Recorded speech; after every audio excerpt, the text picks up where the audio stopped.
I think today's training is going to be a fun one. The product tracker sheet is a great way to like visually see, if there's an opportunity for a product on Amazon. So yeah, I'm keen to get stuck into it. Let's do it. So let me show you what it looks like. So this is where you download it. If you click on the link I just sent through, you'll be sent to this page. There's a quick video overview of how it works.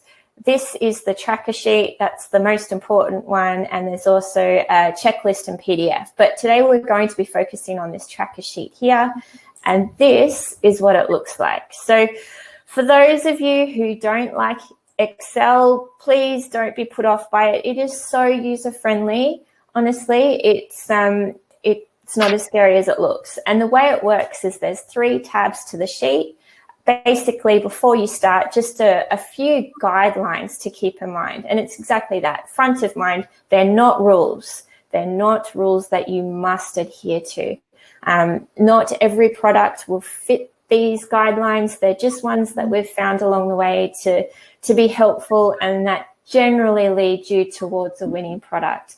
Amazon changes very fast. If you're looking for something that completely fits the mold, you might be looking for a very long time and miss great opportunities that are right in front of you. So the things that we recommend that you do look for, knowing your budget, which is an obvious one. If you find a great niche, but it's a $100,000 buy-in, and you're just starting out and you've got 10,000 or 5,000 or less, if there's a real disconnect there, that's not going to work. So knowing straight ahead upfront what your budget is, you're going to be able to eliminate a lot of noisy products that you aren't quite ready for. So schedule in time each day, and we're all guilty of this. Life's really busy. We've probably got other jobs, family commitments. Just, carve out half an hour a day or, just a little bit of time each week so you can have undivided attention to find that product.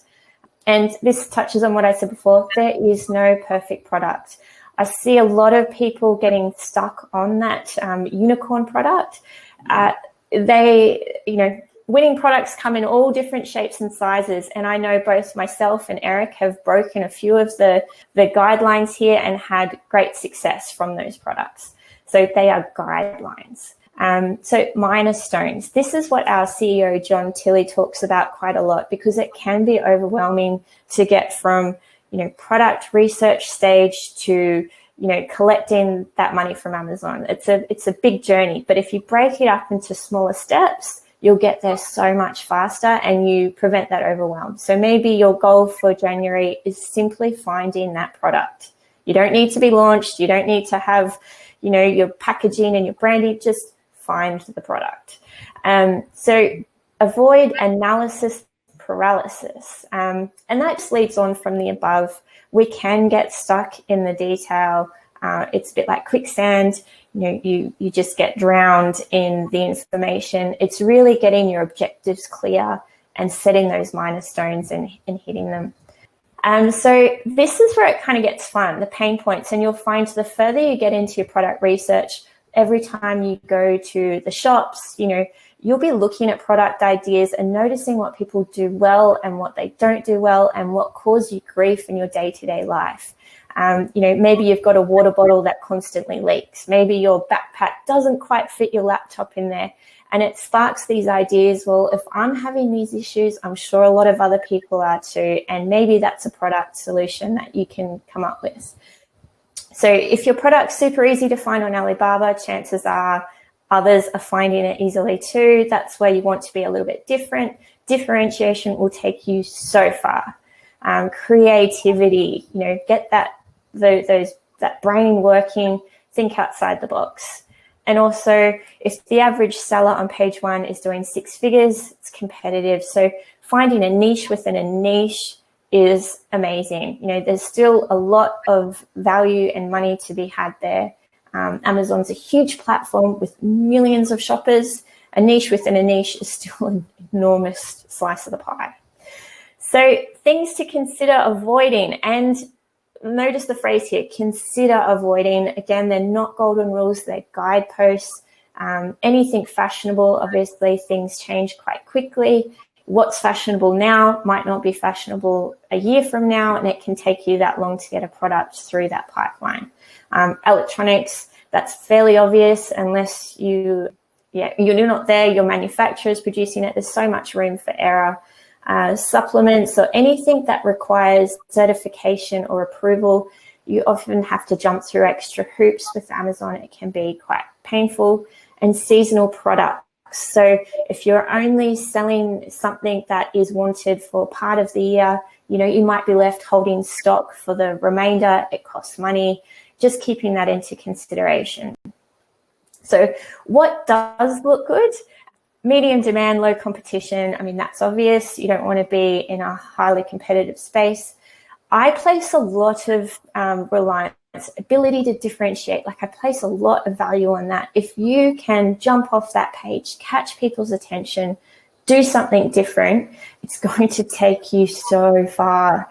And that's where a lot of sellers get lazy. You'll notice just searching through the Amazon platform, they're a dime a dozen in a lot of product categories. And then every now and again, you'll see one that really grabs your attention. And I can guarantee they're the ones with the highest sales. And you want people searching for your product. You do want, a healthy search volume.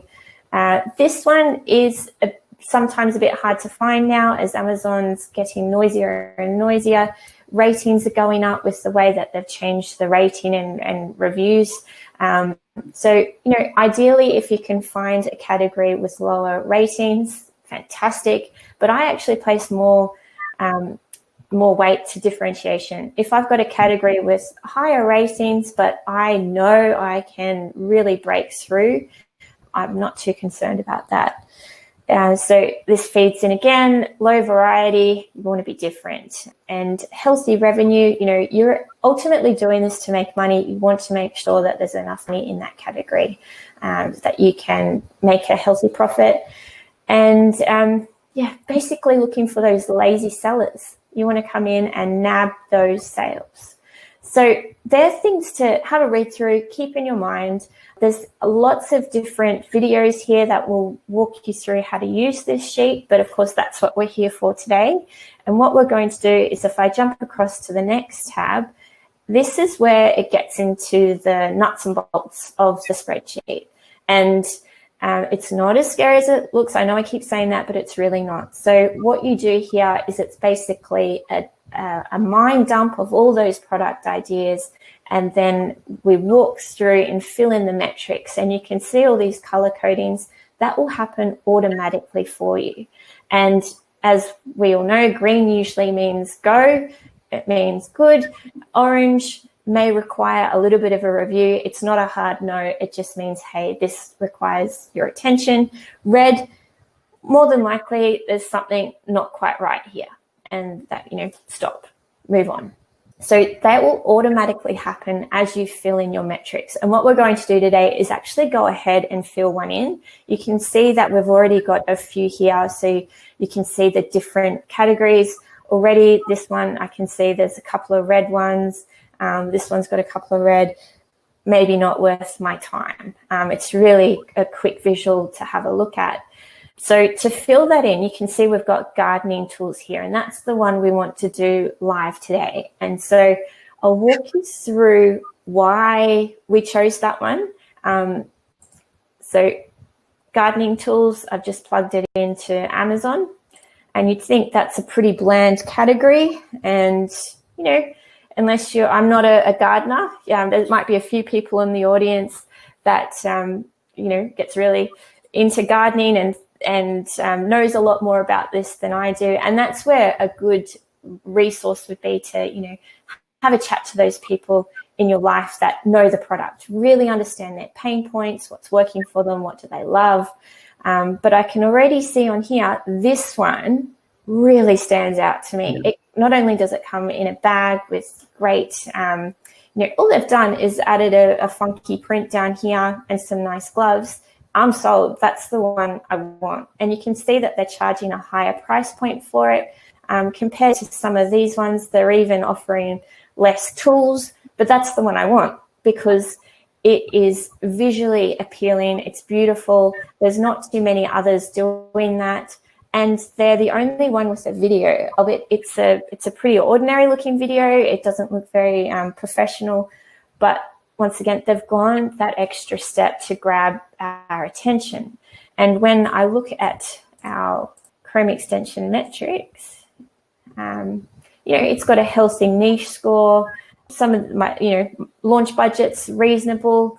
It kind of ticks off a few of the boxes already. So that is something that I would be willing to put into my tracker sheet to really dive into a bit further.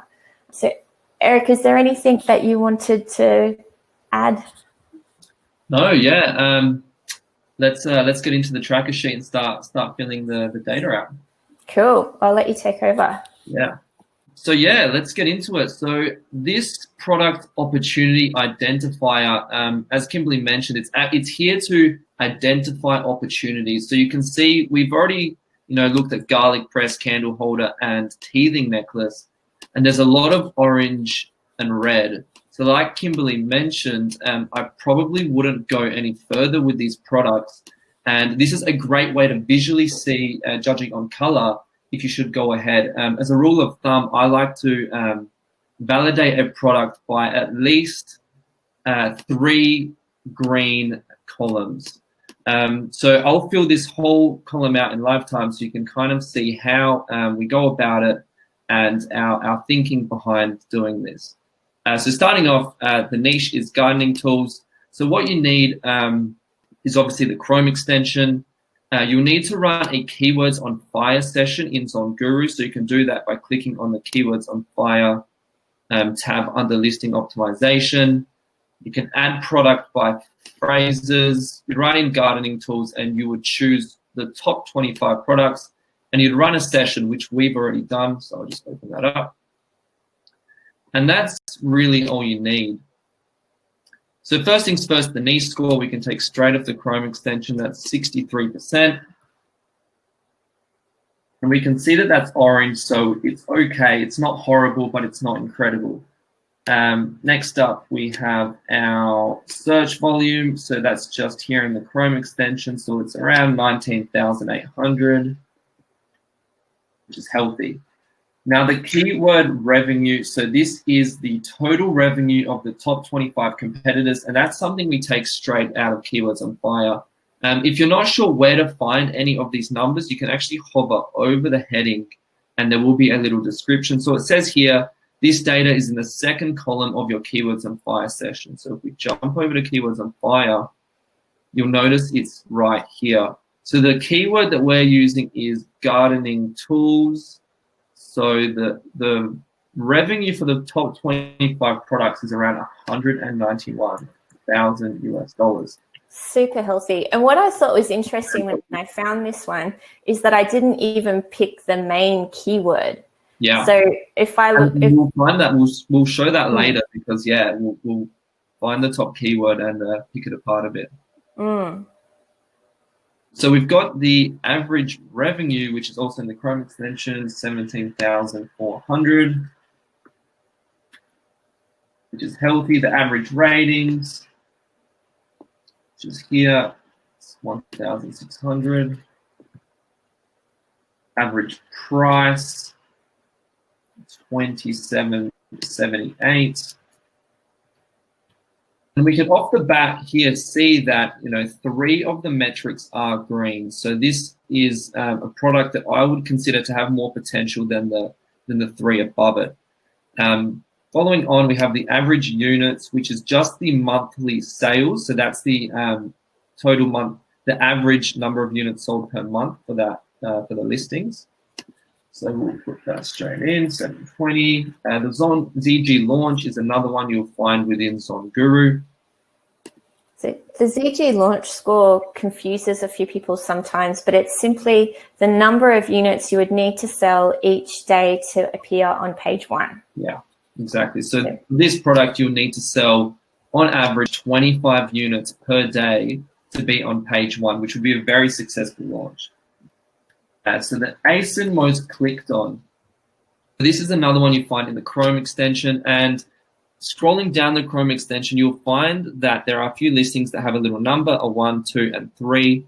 And these are actually the listings that are the most clicked on. No surprise, the most clicked on listing is the one that Kimberly mentioned earlier. So this is a great way to see which listing is the most clicked on. And the reason they're the most clicked on is simply because of their hero shot. So obviously that image is enticing customers to stop and click because it's doing something right. So if you were to go into this niche, you would certainly look at what these guys are doing to try to mimic or do something similar, because you need to kind of follow what works. So ASIN 2 that stands out the most, so that would be the same one. That one certainly stands out the most. It pops the most on the page. Now, love-hate points. This is something that you can find by looking at 1-star reviews, or you can run a love-hate session in Zonguru, which I've gone ahead and done. So I've run a love-hate session, which actually pulls apart the reviews and comes up with main phrases in the 5-star and 4-star reviews and main phrases in the lower reviews. So looking through this, kind of the main phrases that are negative is kind of bad quality, spring mechanisms. And I went ahead and I actually looked at some of these, and some of the handles were falling off. So that might be something that we are going to focus on to make this product better. We might make a premium quality product. So a pain point that customers have is, broken handles, poor quality. And following on from that, how would you make yours stand out? One way to look at visually differentiating products is by going on Pinterest or a site like that. But if you want to solve this pain point, we might simply create, and looking at this kind of top product, this is obviously working with the packaging, the bag in the image with the tools in it. If we create, a really beautiful bag, and if we know who our avatar is and we really target this bag to them, make really premium quality tools, maybe with a rose gold handle or something a little bit different, and we can create a premium one. That's a way to visually stand out. And then obviously if we display that really well in our images. So I think that's something that we could do here. We'll create a premium quality bag, a beautiful pattern design to make it stand out. Some type of premium tools, rose gold texture. I'm already thinking of the ideal customer. It might be somebody, a female between the ages of 50 and 65, retired, has a beautiful garden, likes, beautiful things, that rose gold handle with, a calico bag with beautiful, I can already start to see it come together. Absolutely. And if she's retired, she may have a little bit more money that she wants to spend. Exactly. Because, gardening might be a hobby for her. So the gas factor, the give a shit factor is higher as well. So there's a lot to consider there. Moving on, we have the size. Now, this can be, for new sellers in particular, can be overwhelming. So luckily, we have here that if you hover over the heading, there's actually a forum that links straight to Amazon's guidelines on what a standard size and what an oversized product is. So by opening that forum and then going into a competitor's product and scrolling down into their product information, you can easily find dimensions of products, and then you can compare that to what Amazon has in their guidelines to figure out whether this is a standard or oversized product. We know that this is a smaller product, so it would be a standard. Usually an oversized product would be something bulky, like furniture or a chair. They would be classified as oversized. And the reason that we recommend standard size is simply because the handling fees will be less. So the bigger your product, the more Amazon will charge you for their handling and shipping. So next up, we have the top keyword to target. And this is exactly what Kimberly was mentioning earlier. So if we go into keywords on fire and go by search volume, the highest relevant keyword is gardening tools. Is that the one that we mentioned earlier, Kim? I like to search, and this might be going off track a little bit, by the keyword dollar. I kind of see which one's driving. Yeah, cool. Yeah, I mean, it's not conventional, but gardening gifts for women, we need to bear in mind the time of year. So, you know, Christmas is just passed, you know, that might have caused the spike, but gardening tools, gardening top gifts for women, gardening hand tools, they're all driving massive dollars. Yeah. And it's interesting to note that gardening tools is driving 191,000, but simply just the keyword garden tools, which is just eliminating a few letters, is driving, you know, almost 100,000 more. What is it? Around 60,000 US dollars more. So really, I'd probably be going with that one, garden tools. Yeah, absolutely. That's the one I'll chuck that in. And simply because and without diving into it further, I think the gifts one would be very seasonal. Although birthdays, anniversaries, there's always room for that in a listing. But yeah, super promising niche in terms of keyword opportunities. Looking good so far. So next up, we have the top 25 competitors, and this is another one you'll find within Keywords on Fire. And what this basically means is, for that keyword, how many of the top 25 competitors are ranking on the first page for that keyword. So we can see here that out of the top 25 competitors, 16 of them are ranking on the first page, which may leave some opportunity. Whereas for gardening tools, you know, all 25 top competitors are ranking on the first page. So this keyword here, garden tools, is certainly one that I would target high up in my title, and possibly, you know, for a short tail PPC campaign. I might be eating my words, because I'm just looking at the gardening gifts for women. There was 4 only ranking. So huge potential there. Yeah, and just for the, you know, really broad keyword gardening, only 5. Yeah, interesting.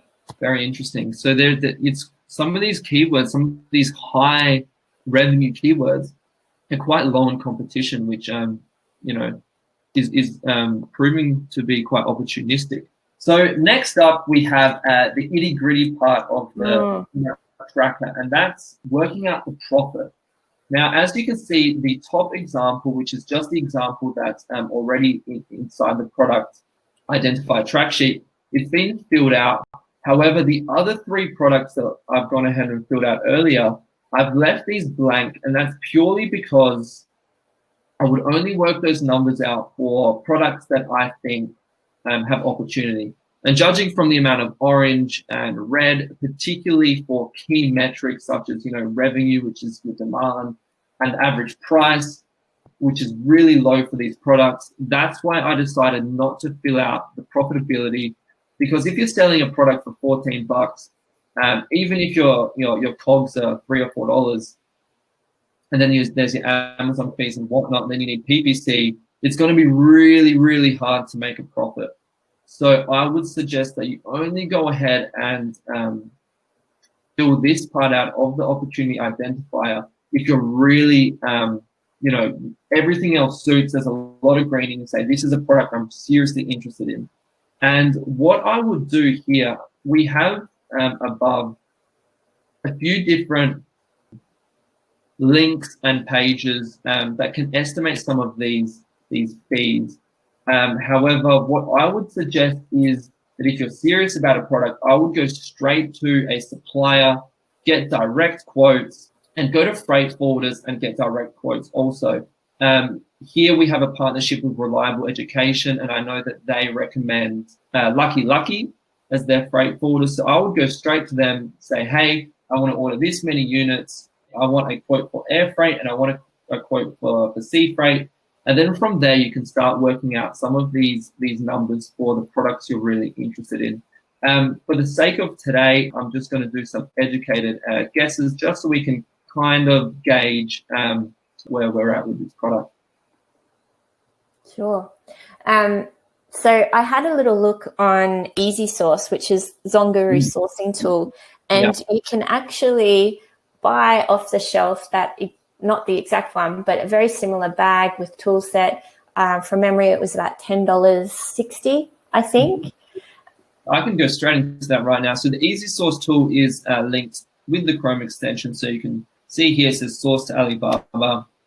Clicking on that will open a view up, but you can actually click here, see more on Easy Source, and it'll open up the tool within ZonGuru. This is a great tool, and it will link you straight to suppliers that are currently offering these products. So if we go ahead and look for something as similar as to what we want to sell, we were kind of saying that we want like a bag, we want lots of different tools, we want it to be really premium. So let's see if we can find something similar. I think I did the search on gardening. Oh, there's one similar, Yeah, like gardening tool set and bag, or it depends on your search phrase, but you can see there the price for that one, $8.75 to $9.95. If we're wanting to go to that premium high end, maybe it will cost us $12. Yeah, and I always like to be conservative here. It's always better to put a couple more dollars on top. So, when it comes to going ahead with this product, you have a little bit of wiggle room because, there's always, it's always better to be a little bit more conservative and have your costs a little bit higher than they are because you want to be surprised. You want to be making more money than you think. Totally. So if we say here the COGS is $9.95, but we want a better bag or we want better tools, let's say that our COGS will be, $13, be a little bit conservative. So maybe we'll go all out on our packaging, where it comes with a beautiful gardening handbook, very the aesthetics, the branding, just spot on. So we want our packaging, if we want it to be really beautiful, let's say our packaging comes in some type of box, it might even have like a magnet, it might open up in a beautiful way. So we'll say we'll go all out and get a $3 $3 box. And you'll be very surprised at what you can get for $3 in packaging. That's you're going to be very nice. Air freight, I'm just going to do some educated guesses here and say if our product is kind of small, it's about $13, let's say air freight per unit, which will be more expensive than sea freight, of course. Let's say it's $5 per unit. Again, I'm being a little bit conservative. Sea freight, it'll be a little bit cheaper, maybe say $3. Inspection cost, which isn't a whole lot. For me, I know with my inspection company, it costs $220 for something like 600 units. So we can say for this one, we'll say 40 cents. And the PPC, so that's 6% of your retail price, which is something we haven't popped in yet. Your price. So if we want to sell a really premium product, a little bit on the top end, let's say we're selling for $49.95. So if we work out 6% of $49.95, that is about $3 for PPC. Of course, PPC is so subjective. Some people have much larger budgets than others. That's really going to be a per user decision there. Yeah, absolutely. Yeah. And we're left here with working out our profit and working out our margins. So again, hovering over any of these will open up an Amazon FBA revenue calculator. And this is a tool I absolutely recommend that everyone uses. It's a really, really great one. So you can actually pop in an ASIN of a competitor that has similar products to yourself. So you can straight away have the FBA storage fees and the FBA fulfillment fees worked out. So I'll go ahead and put one of these ASINs in. You can pull it straight from the title, add it in, and you can see we're working with this product's fees. So our Amazon, and this is important, remember that when you're filling this out, it's not your fulfillment because we're going to be selling FBA, so make sure you're filling out only in the right-hand column in the Amazon fulfillment column. So our price is $49.95. Our ship to Amazon was $3 for sea freight? Yeah. $3 for sea freight, and our cost was $12, wasn't it? Or $13? Say 13. Let's be conservative. 13. I'm pretty sure it was 13. And we're left here with a net profit of $20.88 and a net margin of 41%. And I can tell you right now that that is really, really healthy. If you're doing anything over 30%, then you're killing it. So we can put these numbers in. That was the sea freight, 2088, and the margin was around 41%. So you can see they're green, so that's incredibly healthy. And now if we do the same thing for air freight, and it's about to get a lot better, sorry, a little bit worse. $5 was it, Kim? Yeah, it was $5. I'm just thinking with the cost of the product, we probably need to increase that for the packaging costs as well, which would bring it to 16. But yeah. You can see that the idea of this spreadsheet is really to get you thinking about, okay, you've got a great product, you've worked out how to differentiate, you know people are searching for it, you know there's the opportunity to rank for those keywords. Now, is there enough profit in there to make it worth my while? And looking at this, there definitely is. Absolutely, and these numbers are really great. And this wasn't completely accurate, the air freight, because we didn't put the packaging in, but we'll redo that one actually. Yeah, but you can see that, you know, you've got a business that for every sale you're potentially pocketing, you know, between $15 and $20 per sale.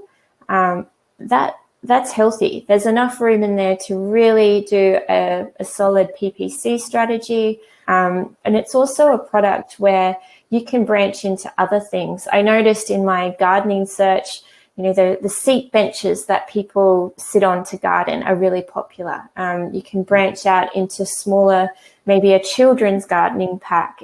This would actually be a great one to develop an entire brand around.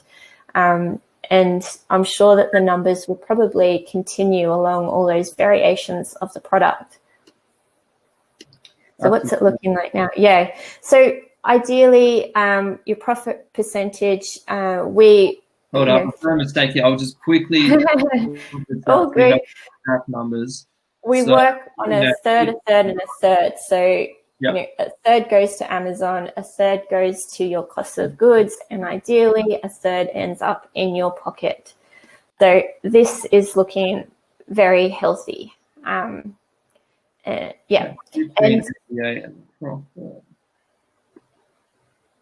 And of course, for sea freight, which is incredible. Yeah, nice. And the actual freight costs at the moment, with the way the world is, air freight is almost non-existent unless you've got a huge budget, because the planes aren't flying as they normally would, and they would normally set aside a designated area of cargo for cargo, but that's not happening. So I know personally I haven't even looked at air freight for a very long time because of that reason. Yeah, and so you see freight, that's showing 35%. Yeah, beautiful. Yeah, sea freight's 35, or it's $17.88, which is, you know, that is so solid for sea freight. The only disadvantage with sea freight is that, you know, obviously your products are going to take a lot longer to get there. So with air freight, although it may be more expensive, if you want your sales velocity to be high and you're really, you know, quickly restocking, it may be more profitable. It depends on your product. It depends on the size. And this is why we want to work both of these costs out. Yeah. We'll get to it eventually. 100%. And there's one, you might notice, there's one more tab on that spreadsheet. Do you want me to run through what that one's about, Eric? Yeah, I'll get these last numbers. So we're at 31, 15, 18. Cool.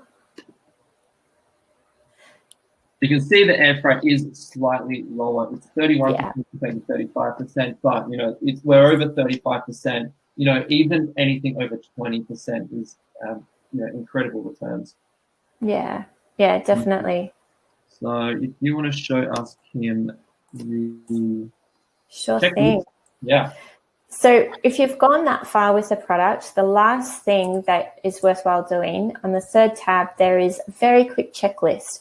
And this is kind of like your final, hey, have you considered this? Have you thought of this? It just gets those extra little things that could sneak up and bite you later front and center now. So, is your product price over $25? And it's just a matter of saying yes or no. Profit margin is greater than 30%. Yes.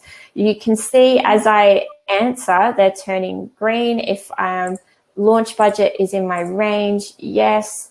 Main keyword, yes. We're actually much higher than that. That one is a no. So if I click no, it will go red. Again, these are guideposts. The more green, the better. And I can see I've already got 4 greens up my sleeve, so I'm not going to let that one put me off just yet. And you continue going down, answering your yes or no, and having to think about, is there, yeah, that's right. Is there something that I haven't considered? And of course, there's always things that pop up that you couldn't have thought of in a million years. Every product has its own hurdles to jump over. Sometimes having a few hurdles there is good because it cuts out the competition.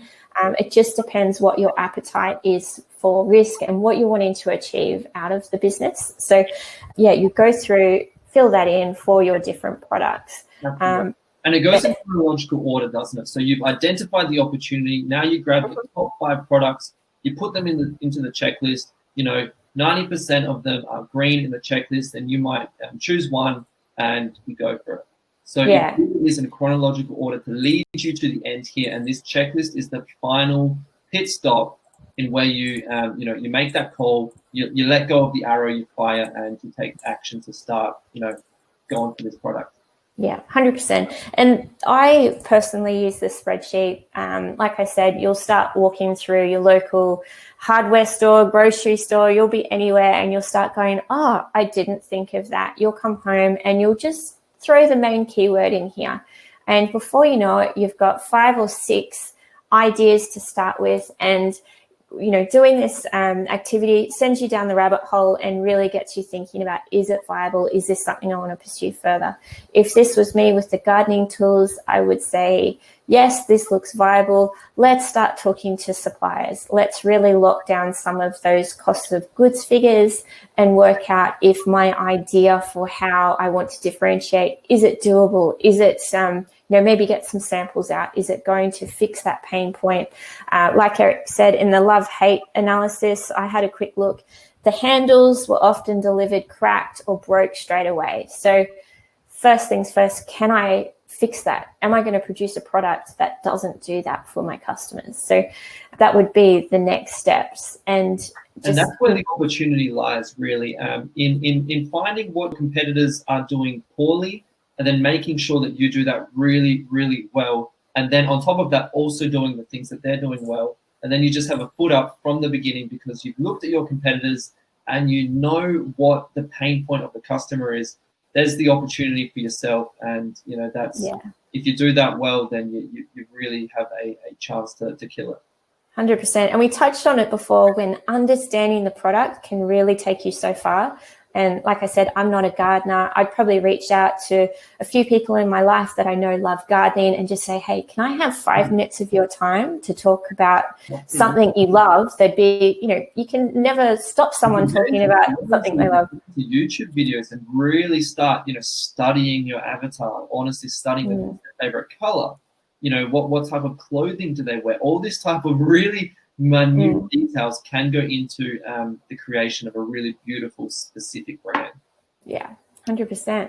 Well, I think that's the detail done with. But if you've got any questions, anything at all, feel free to fire them through. We've into the chat. Start firing through any questions, anything at all. It can be specific to where you're at. It can be related to what we just spoke about. Anything Amazon, we have. We've got about 15 minutes that we can spare if need be. So, don't be shy. Get into the chat. Let us know your thoughts. Let's create some discussions. And I always find it interesting to find out about how other people found their product idea. So if you're past the product research stage, how did you find your product? What was that moment where you went, yes, this is the one? Yeah, I remember when I was starting out, Kim, I went to the news agency and I bought every single magazine that was related to my category. And I went through every single magazine and I wrote down any product I could see, and I had my notebook, must have had hundreds of products. And That's cool. then I took those and then I put them into Zonguru and into Amazon. Then it was just a process of elimination. Nice. That product from that is, you know, my product that does multi 6 figures a year just from. That's so cool. That's really cool. My first product came from fixing a pain point I had in my own life. And actually, once people saw it, they're like, can I get that too? Can I have one of those too? So I opened a Shopify store, started getting, I'm in Australia, you can probably tell from the accent, started getting so many orders from the States and thought there must be a better way to do fulfillment, found Amazon, the rest is history. So it's really fun hearing people's different stories and how they get from, you know, that initial, this sounds like a good idea, to I'm doing it. Yeah, so the chats, we've got a few that just came through. So Julie's just asked if we can go over the keywords on Fire Session and the love-hate again, and that's totally fine because they are quite, let me just share my screen, in-depth tools. So keywords on Fire, if I have a product idea, all I need to do, and it's under the listing and optimization, is say add products by phrase, and say I wanted indoor herb kit. I just click search. What Zonguru will do is it will data mine the top 25 listings it believes is relevant to that phrase. So I don't need to select all of these. I can add my own, but looking at what they've brought up, totally trust it. These look like solid listings, and I just add products. I name my session. So the name would be what the actual keyword phrase is, and click Run Keyword Analysis. It is that simple. Yeah. So right now, Zonguru is going through and finding all the keywords shoppers use to find these products. Once it's ready, obviously there's quite a lot of data there. It probably takes a minute or so. I can click and view the responses. So I am working off my phone, so if it's a bit slow, bear with me. And then I get all the metrics. So basically, these are all the keywords shoppers are putting into Amazon to find these 25 products. It's showing me the revenue it's generating, how many exact searches per month are coming through for these keywords, and so much more information. So it's definitely worth having a little look. If you click in the top right-hand corner, video tutorial, and it will go through each of these columns and a few other tips and tricks that you can use to really master this tool set, because it's one of the most powerful in the suite. And same with love-hate. It works exactly the same in terms of you enter your search phrase, click run, and within a few minutes you'll get that list back saying what people love and what people hate. It's awesome. It's such a powerful tool, and it's worth mentioning also that there is the cogwheel in the top right corner there, because it can be overwhelming. There's so many columns of information. If you just want to nail, I'll quickly just share my screen and show you. Yeah, sure. Especially if you're new, it can be overwhelming when you just have so much data thrown in your face. You know, you may not want to see all of this, so you can click the cogwheel here. And I like to do this all the time. I don't need to see the top 3 conversions or the titles or ratings even. I like to see the keyword, the Zonguru score, which is its relevance, you know, the revenue, the search volume, and that's pretty much it. So you can actually deselect any of these or select apply. And then we have just such clear data here. We've got the keyword, we have the search volume, we've got the revenue, and you know, that just makes it so much clearer.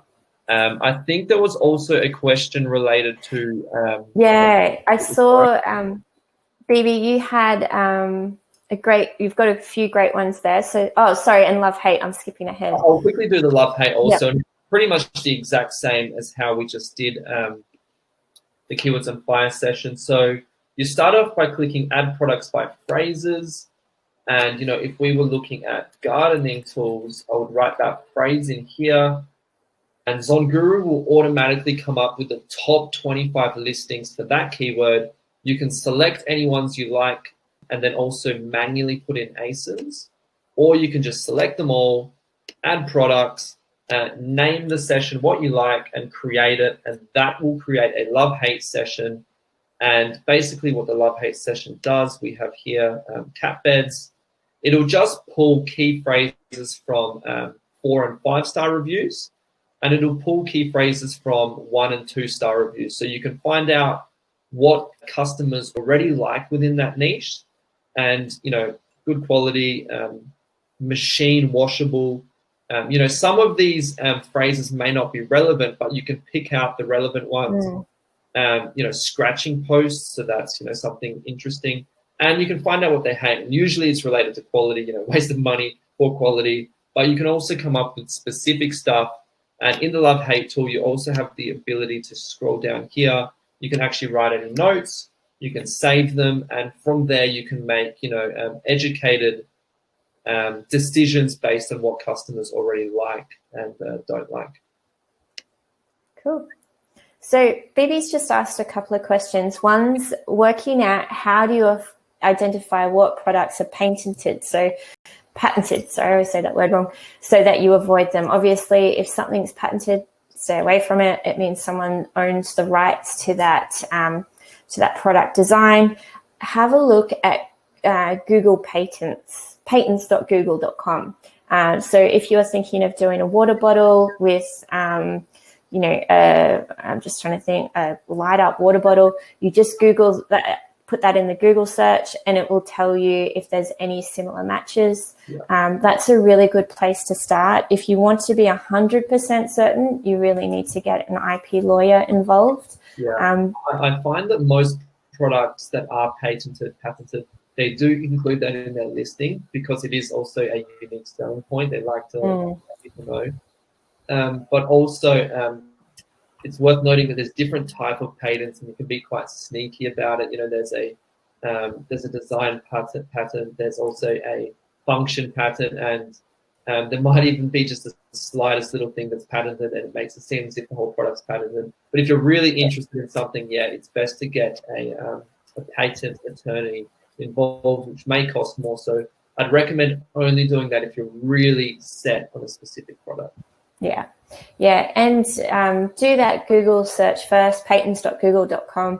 If something doesn't come up, well, that will give you an indication whether you need to take it further to that lawyer, or if, it depends on your risk level, what the product is, how much you're willing to invest, and go from there. The second question that BB you had was, does the freight cost include the landing fee? Like customs duties and fees, your freight forwarder will give you the full cost.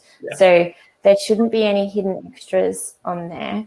And make sure you specify that certainly when you are discussing with your freight forwarder. So you include also, the duty, the percent, and any custom fees. Yeah, no one likes hidden surprises. And on the FBA profit calculator, that is the cost of goods sold, your packaging costs, inspection fees, anything it costs you to create the product. 100% right. So Julie, you've just asked if you must do a keywords on fire, love, hate, and Chrome extension session first to fill in the tracker sheet.